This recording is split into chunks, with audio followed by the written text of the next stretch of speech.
Hello everyone, welcome back to the channel. I am doctor Divya. आज मैं आपको dance के 5 स्टेप्स सिखाऊंगी जिससे कि आप बहुत ही बेटर डांसर बन पाओगे। So let's start.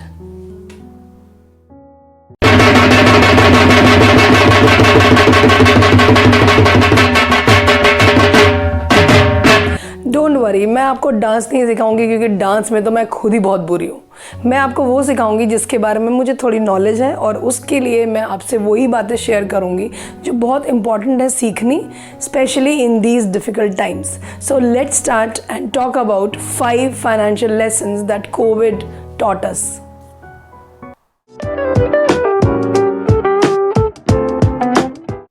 If you are seeing this face for the first time, welcome to this channel. I am Dr. Divya. मैं हर वीक आपसे रिलेशनशिप्स, लाइफ, करियर और पर्सनल फाइनेंस के बारे में एक वीडियो शेयर करती हूँ और उन चीज़ों के बारे में डिस्कस करती हूँ which matter to me and I think matters to everyone. अगर आप और छोटी छोटी चीज़ें जानना चाहते हो, you can follow me on Instagram, LinkedIn and Facebook. Welcome to the channel and let's start the shoot. All of us witness कि कितने डिफ़िकल्ट टाइम्स थे ये कोविड के दौरान। सब ने बहुत सारी प्रॉब्लम्स झेली, बहुत सारी फाइनेंशियल डिफ़िकल्टीज़ आई।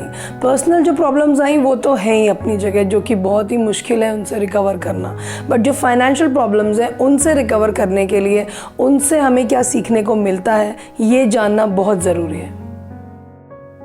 फाइनेंशियल लिटरेसी हमेशा से इंडिया में एक प्रॉब्लम रही है। बहुत ही low level of financial literacy है हमारे यहाँ, एडल्ट्स में भी और यूथ में भी। इसको काम इम्प्रूव करने के लिए हमें बहुत काम करने की ज़रूरत है, जो कि पहले से भी चल रहा है बट अभी भी बहुत काम करना बाकी है। साथ में हमने कोविड के दौरान देखा कि बहुत सारी प्रॉब्लम्स आई, बहुत लोगों ने अपना एम्प्लॉयमेंट लूज़ किया, बहुत लोगों की इनकम रिड्यूस हुई, बहुत लोगों को फाइनेंशियल लॉसेस फेस करने पड़े और उसके साथ ही हमारे बहुत सारे फाइनेंशियल एक्सपेंसेस भी बढ़ गए बिकॉज हेल्थ से रिलेटेड प्रॉब्लम्स आई लोगों को, जिसकी वजह से सारी प्रॉब्लम्स कंपाउंड हो गई। अब हमको यहाँ पर ये समझना ज़रूरी है कि वो फाइनेंशियल लेसन्स जो ऑलरेडी हमेशा ही बहुत इंपॉर्टेंट होते हैं बट स्पेशली इस पेंडेमिक ने एक्टिंग एज अ कैटलिस्ट हमें ये दिखाया कि क्यों ये चीज़ें थंब रूल्स हैं, क्यों इन्हें फॉलो करना बहुत ज़रूरी है और इसीलिए एक और रिमाइंडर हमें चाहिए कि इनको कैसे फॉलो करके अपने को फाइनेंशियली स्ट्रॉन्ग रखना है।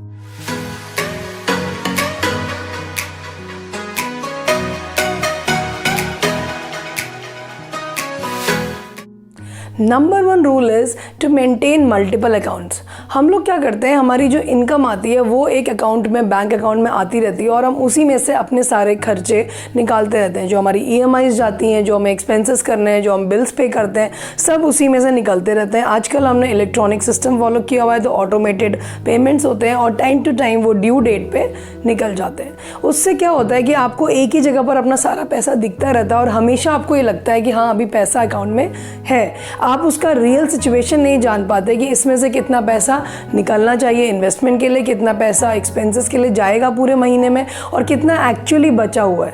वो क्लियर पिक्चर नहीं होने की वजह से जब हम खर्चा करते हैं, जब हम शॉपिंग में और चीज़ों में खर्चा करते हैं, हमें ऐसे लगता है कि हमारे पास पैसे हैं और हम आगे की चीज़ों को देख नहीं पाते, उन्हें सोच नहीं पाते, जिसकी वजह से हमें बहुत फाइनेंशियल प्रॉब्लम फेस करनी पड़ती है towards the end of the month. इसके लिए बहुत ही सिंपल, आसान और इंटरेस्टिंग तरीका है कि हमें क्या करना है। आप बनाइए 3 अकाउंट्स, एटलीस्ट 3 अकाउंट्स। 3 अकाउंट्स का क्या करेंगे, एक अकाउंट तो वो है जिसमें आपकी सैलरी आती है, जिसमें हमें मैसेज आता है योर सैलरी इज क्रेडिटेड और हम खुश हो जाते हैं।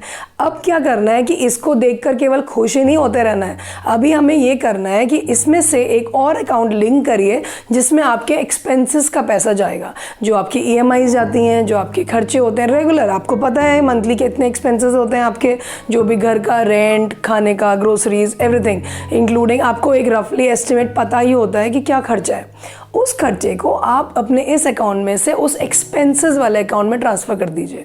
उससे क्या होगा कि ये पैसा जो सेफली आपको चाहिए वो आपने अलग से निकाल दिया।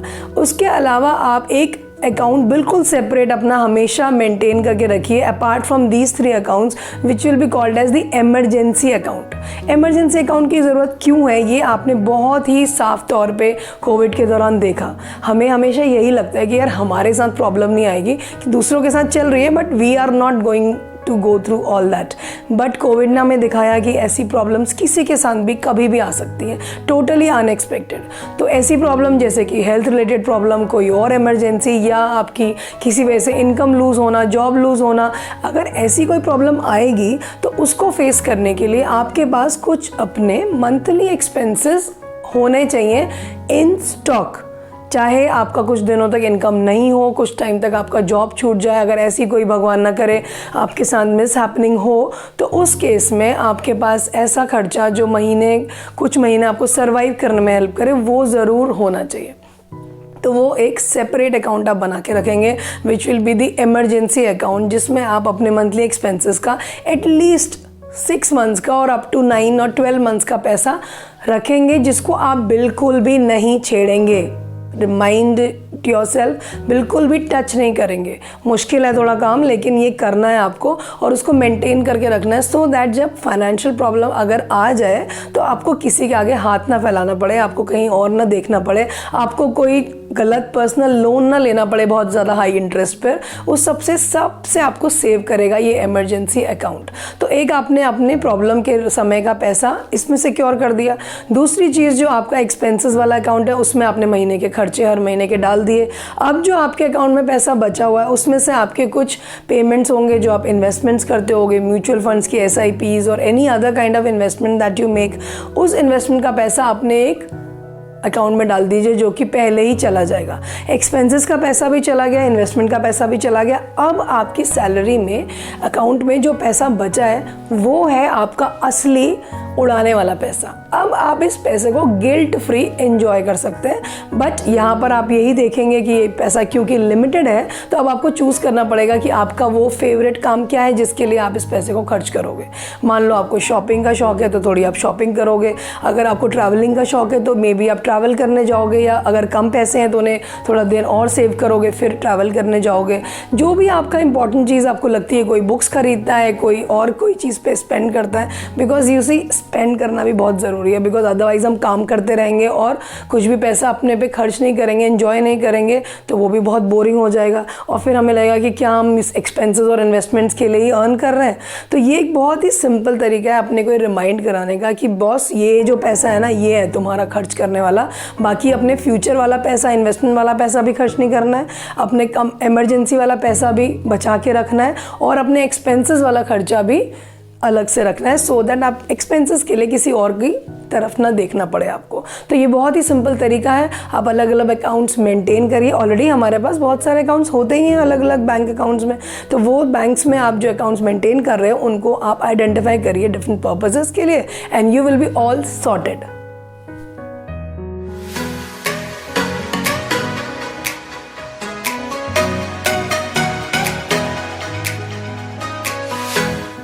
The number 2 tip is keep your loved ones informed about your financial decisions।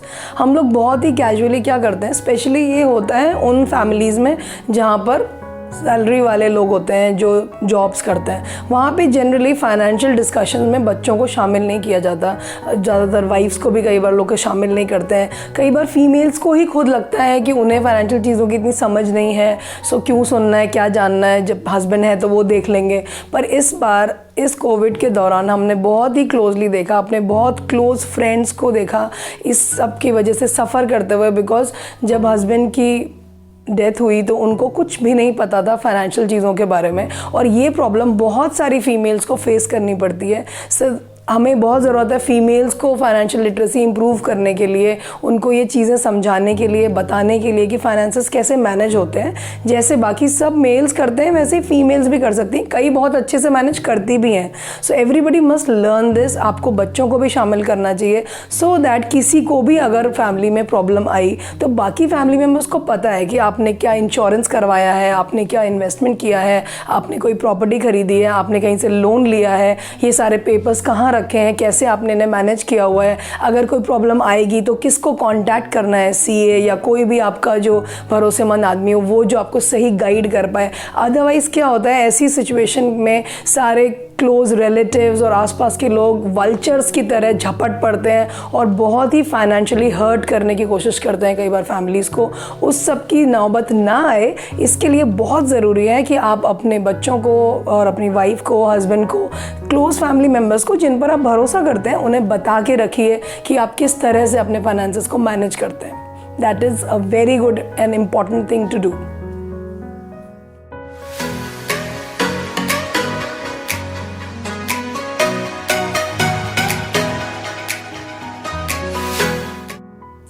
The number 3 thing is get suitably insured. आपने देखा कोविड के दौरान कि कितनी हेल्थ प्रॉब्लम्स आई और उन एक्सपेंसेस को बियर करना कितना मुश्किल होता है किसी भी मिडिल क्लास इंसान के लिए, किसी भी फैमिली के लिए। तो उससे बचने का क्या तरीका है कि हम प्रॉपर एक इंश्योरेंस करवा के रखें और सही अमाउंट का इंश्योरेंस करवा के रखें जिसमें आपकी हॉस्पिटलाइजेशन एक्सपेंसेस कवर हो। ये मैं हेल्थ इंश्योरेंस की बात कर रही हूँ। तो जो आप इस तरह का इंश्योरेंस का रिक्वायरमेंट है वो आप ज़रूर करा के रखें। इसमें बहुत सारे ऑप्शंस आते हैं, इसमें आप पूरी फैमिली को कवर कर सकते हैं, आपके हॉस्पिटलाइजेशन एक्सपेंसेस कवर होते हैं, कई सारी इलनेसेस कवर होती हैं। तो ऐसे आप सही से इंश्योरेंस करवाइए और उसको ढंग से पढ़िए, उसको समझिए पहले कि क्या क्या चीज़ें वो आपको ऑफर कर रहे हैं। बिकॉज क्या होता है, बेचते समय तो सेल्समैन आपको बेच देगा और आप उससे ले लोगे एडवाइज़र से, बट आपको खुद ही नहीं पता होगा कि आपने वो जो लिया है बॉन्ड उसमें क्या क्या आपको फैसिलिटीज़ मिल रही हैं। तो वो बिल्कुल सही तरीके से समझिए, देखिए और उसको पढ़िए। डॉक्यूमेंट को थोड़ा लीगल लैंग्वेज होती है पर उससे घबराना नहीं है, उसको ढंग से समझना है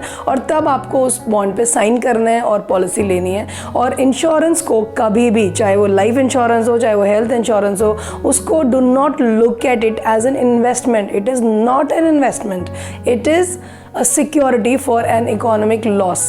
तो अगर कोई इकोनॉमिक लॉस होगा तो उससे बचने का तरीका ही है। तो इंश्योरेंस का कॉन्सेप्ट आपको पता ही होगा कि हम बहुत सारे लोगों से पूल बना के पैसा इकट्ठा करते हैं और उसमें से फिर जिसका लॉस होता है उसको दिया जाता है। जब आपके पास फाइनेंशियल एडवाइज़र आते हैं इसको बेचने के लिए, मैंने भी एडवाइज़र की तरह काम किया है इनिशियली जब मैं पीएचडी कर रही थी, तो उस समय हमें ये चीज़ नहीं समझ में आती कि वो जो एडवाइज़र हमें बता रहा है वो एक इन्वेस्टमेंट की तरह बेचता है। अभी भी ये प्रॉब्लम है इंडिया में, अभी भी इंश्योरेंस को एक इन्वेस्टमेंट की तरह बेचा जाता है, विच इज़ एब्सोल्युटली रॉन्ग।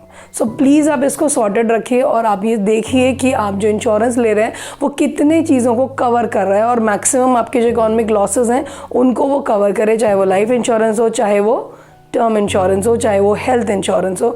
ये मत ध्यान दीजिए कि इस पे क्या रिटर्न मिलने वाला है। रिटर्न के लिए नहीं करते हैं हम इंश्योरेंस। इंश्योरेंस होता है सेफ्टी के लिए, रिटर्न के लिए हम करते हैं इन्वेस्टमेंट्स।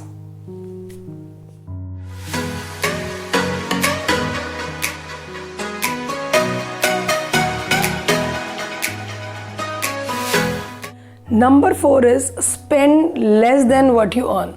ये एक एवरग्रीन टिप है, ये आपके पेरेंट्स भी आपको देते आए होंगे और आपको लगता होगा कि यार ये हमेशा ऐसे ही बोलते रहते हैं कि जितना चादर है उसको देख के ही पैर पसारने चाहिए।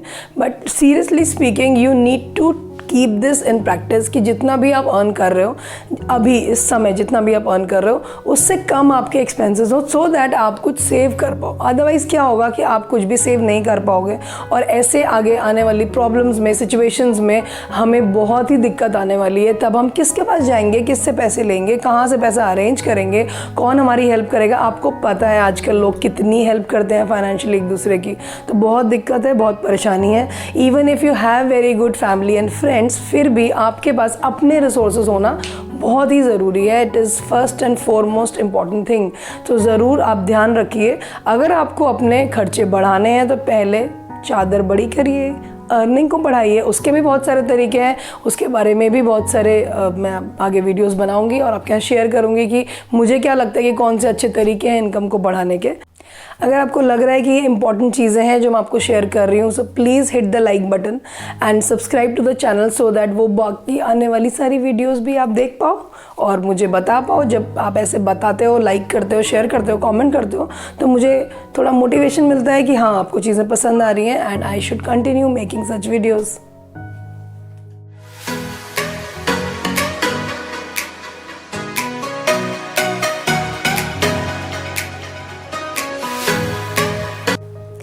Number 5 thing is invest regularly. जितना भी इसके बारे में बोला जाए वो कम है। आपने भी बहुत जगह सुना होगा कि इन्वेस्टमेंट लगातार करते रहने से और लॉन्ग टर्म में करने से उसमें बहुत ही मज़ेदार कंपाउंडिंग इफेक्ट्स देखने को मिलते हैं और बहुत तेज़ी से हमारे इन्वेस्टमेंट्स की वैल्यू बढ़ती है। एंड सबसे इम्पॉर्टेंट बात यह है कि जब हमारे यहाँ मार्केट ठीक नहीं चल रही होती है, स्टॉक मार्केट गिर रही होती है, एक नेगेटिव सेंटिमेंट होता है मार्केट में, तो लोगों को लगता है कि अरे यार बड़ा खतरा लग रहा है, तो अभी हमें इन्वेस्टमेंट्स को बाहर निकाल लेना चाहिए, which is the exact opposite of what you are suppose to do. जो सही इन्वेस्टर्स होते हैं, अच्छे इन्वेस्टर्स होते हैं, जो नॉलेजेबल इन्वेस्टर्स हैं, वो हमेशा एडवाइस करते हैं कि आपको इस समय जब मार्केट गिर रही है उस समय अच्छे इन्वेस्टमेंट्स में पैसा डालना चाहिए, बिकॉज इस समय आपको वो सारे स्टॉक्स, वो सारे म्यूचुअल फंड्स बहुत सस्ते में मिल रहे हैं जो कि अच्छी मार्केट के टाइम पे महंगे मिलेंगे। तो जब चीज़ सस्ती मिलती है तभी हम लेते हैं, जैसे हम सेल में सामान खरीदने जाते हैं, जब डिस्काउंट मिल रहा होता है तब खरीदते हैं। बिल्कुल वही हाल शेयर मार्केट का और इन्वेस्टमेंट्स का होता है। जब मार्केट डाउन होती है तो ये समझिए कि आपको शेयर्स एंड स्टॉक्स सेल में मिल रहे हैं, so go and purchase them as much as you can. उससे घबराना नहीं है, उससे डरना नहीं है। और रेगुलर इन्वेस्टमेंट्स का ये फ़ायदा होता है कि आपको पता भी नहीं चलता, ऑटोमेटिक वो जो आपने इन्वेस्टमेंट वाला अकाउंट बनाया था उसमें से आपका पैसा निकलता रहता है और सारा इन्वेस्टमेंट होता रहता है। अगर हमें ऑप्शन दिया जाए करने का इन्वेस्टमेंट तो शायद हम पहले खर्चा कर देंगे और इन्वेस्टमेंट हमारा मिस हो जाएगा। पहले इन्वेस्टमेंट करने की वजह से, कमिटमेंट करने की वजह से आप क्या करते हो, आप सुनते हो, उस कमिटमेंट की सुननी पड़ती है क्योंकि आ जाता है ड्यू का पेमेंट और वो ऑटो डेबिट हो जाता है। So it's very good to invest regularly and automate all these payments. It will save you a lot of headache and heartache later on. If you like the video, please press the like button and subscribe to the channel and press the bell notification ताकि आप ये सारी चीज़ें miss ना करो। इससे मुझे बहुत मोटिवेशन मिलता है, YouTube को पता चलता है कि यस आपको मेरे वीडियोस अच्छे लग रहे हैं, मुझे और बनाने चाहिए, वो और ज़्यादा लोगों तक उन वीडियोस को पहुंचाते हैं एंड उसमें आपका कोई भी पैसा नहीं लगता है। ट्राई करके देखो, कोई भी 1 रुपये भी खर्च नहीं होगा, कुछ आपके अकाउंट से नहीं कटने वाला है। It is just a way to show your support towards me and my channel. Thanks a lot.